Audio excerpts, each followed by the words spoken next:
All right, this is a tutorial on how to do S14 of Curse City, and I believe this is rotation 1.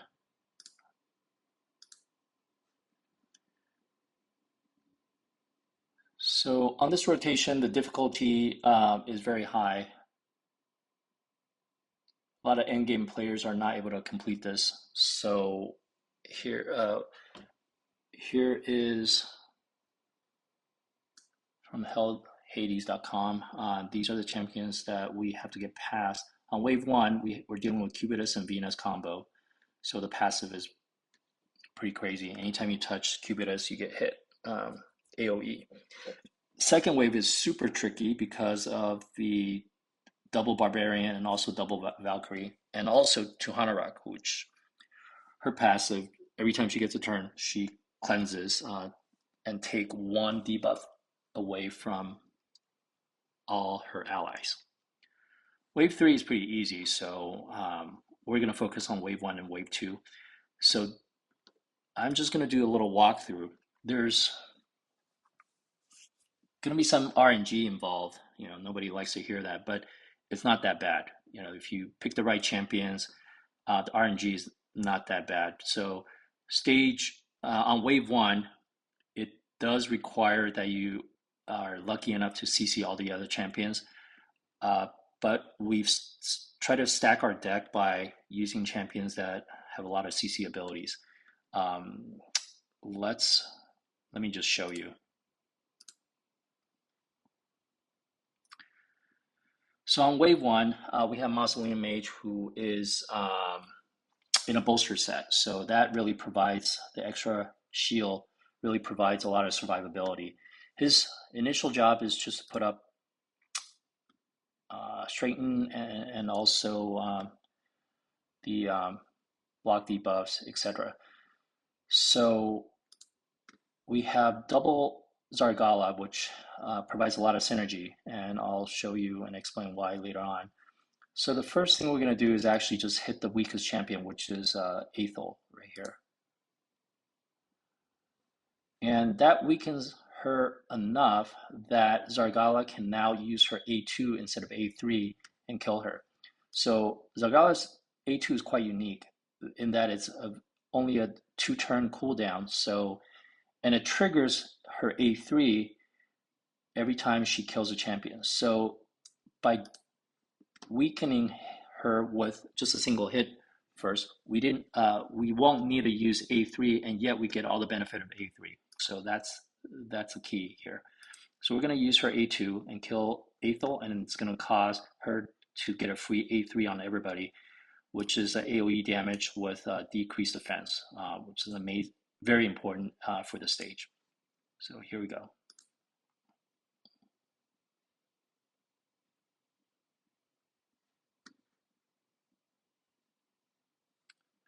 The decreased defense didn't land, so I'm just going to repeat this. It was just bad luck. I'm just going to do this, restart this one more time, okay?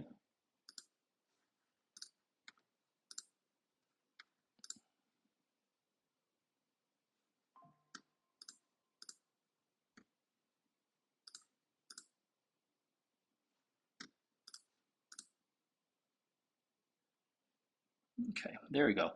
So this is the way it's supposed to be. Right now we have 3 champions that are not CC'd, and we're going to be relying. There are 2 ways to deal with this. We can use the AoE freeze.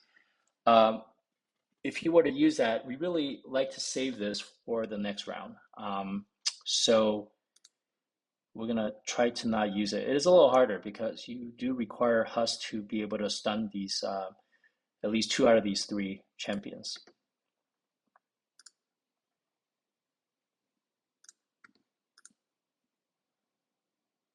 Okay.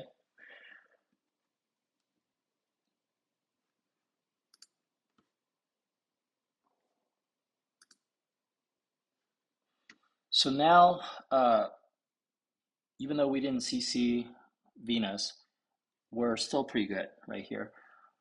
So what we're going to be doing is using A2 to kill her and trigger the A3 one more time, okay? So right there, And we're pretty much got stage 1 done. Now here's this tricky part. Now in stage 2, we're dealing with double Valkyrie, and she's got her crazy passive to Hunter Rock. She's got her passive of cleansing, and then the double barbarians over here. They have passives that helps each other out. If they get a turn, we're basically screwed. So the trick over here is to use just A1 onto Hunter Rock, try to slow her down a little bit. All right. Then we have certain tools at our disposal to try to CC all these champions, because if any of them take a turn before Tuhana Rock and these two barbarians are killed, then we're in trouble. It is the tankiest champions are the double Valkyrie, so they will survive at the end, and then we just slowly kill them off. But what we need to do is kill off the 3 other supporting champions. And the way we do that is by figuring out a way to how to CC these champions, right? So Husk does have his stun ability, and also Ashak has a great freeze ability that we saved from wave 1. But his freeze is quite unique in that ability doesn't always freeze the enemy champion. It puts on an HP burn instead if their defensive base. If their attack is not higher, then he's not going to freeze them. All right. So right now, if you were to use that ability when Ashak gets his turn, it would only put up HP burn on these 2 Valkyries, and then the Valkyrie's going to do their thing, right? They're going to put up huge shields and all that. So we don't want that. So the key here is that we have our A3 available from wave 1 that we saved, and we're going to use that right now and hopefully put up defense down on all the enemy champions. All right, there we go. So it landed on everything. It is negative affinity, so it may not always land, but there's enough safety margin that with double Zargala that it's almost like 90 high 90% chance that you will get defense down on everybody. Now we're going to use A2 again, because once again, if we are able to kill somebody with A2, you get a free A3 without using it, and we can use it again later. So she should be strong enough to one-shot to Hana Rock right now, which is important, because if she gets a turn, all these debuff will just disappear. Oh, all right, that's okay. We're going to try to freeze.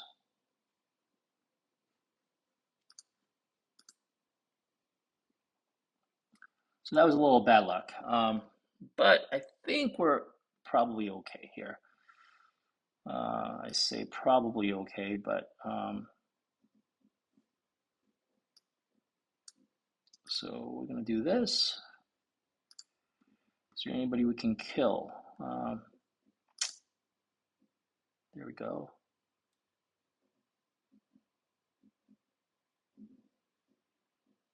Usually, Tuhana Rock will just die, but that was kind of bad luck. So now what we're trying to do is just slowly kill the 2 Valkyries and get our ability to cycle back.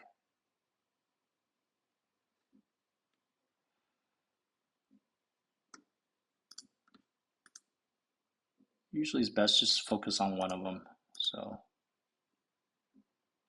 she's got a double turn retaliation, which is pretty annoying.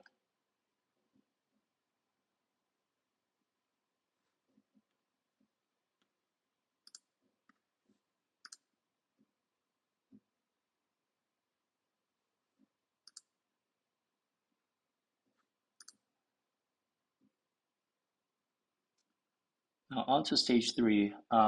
Since we had kind of bad luck in wave 2, our Zargala do not have their ability back yet, or at least one of them doesn't. So we'll see how it goes. you do not want, for this, you do not want to use this ability because your champion can get frozen. The way you can use a block debuff on Ashak, but not Mausoleum Mage, actually. At least you can probably get away with it, but try not to use it. All right, so all we're going to do is just hit Brogni over here, and we're going to do, all right, so now our A3 is, we really need to put up the A3, right? But since we don't have A3 available, we're going to use A2 and hopefully kill Herndig and then trigger the A3. There we go. That's great. So now, problem is Brogni. Ideally, you want to kill Brogni, but there we go. So maybe we can CC Brogni with the provoke. No, not quite. We're just going to have to kill him.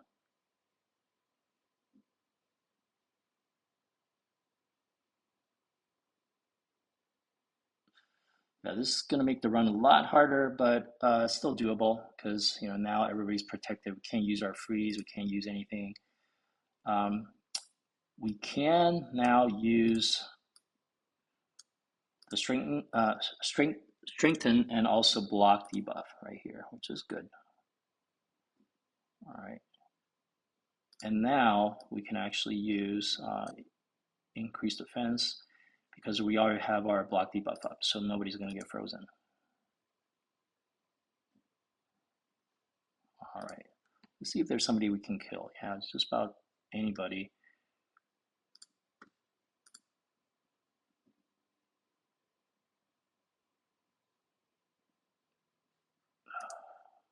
Not sure why I didn't trigger. There we go. There we go.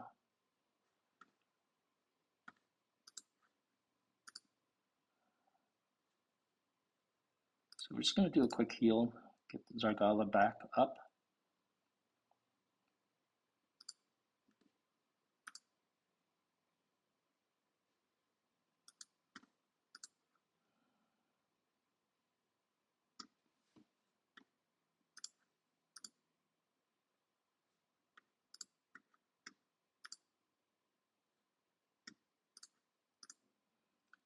So that should be it for this stage. He's going to get one of those block damage pretty soon, but no matter.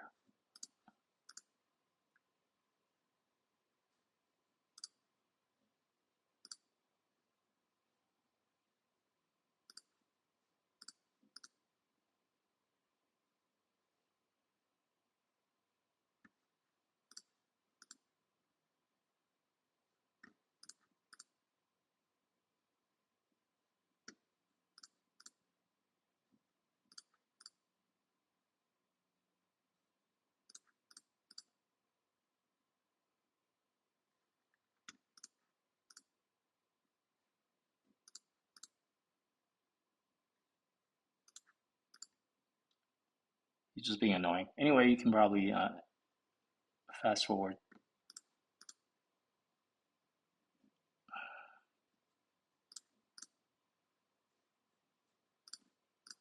There we go. Oh, he's freaking tanky, man.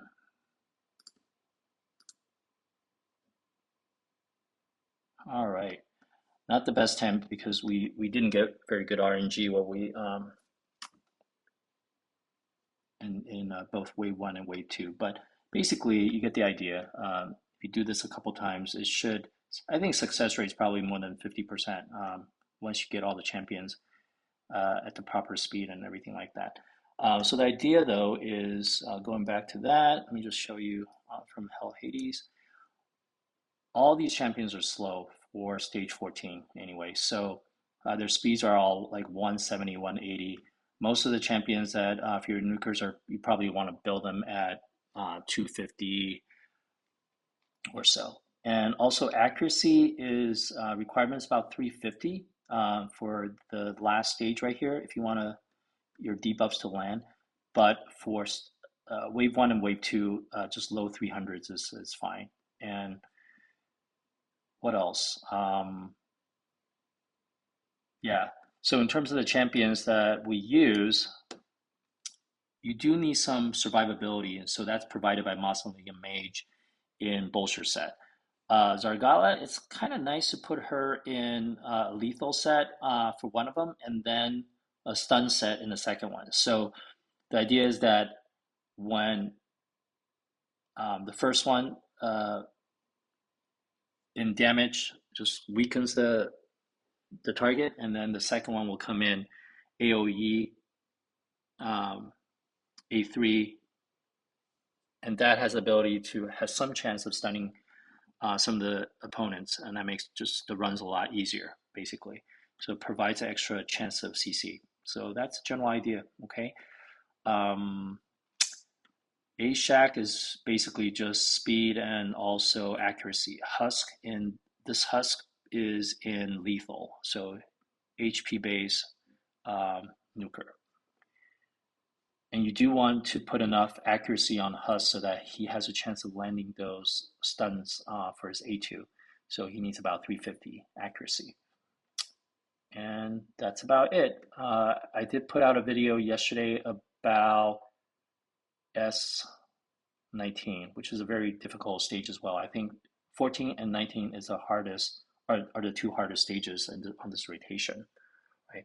So I'm just going to attach a video of a quick run at the end if you just want to see how it plays through in real time, right? Thank you.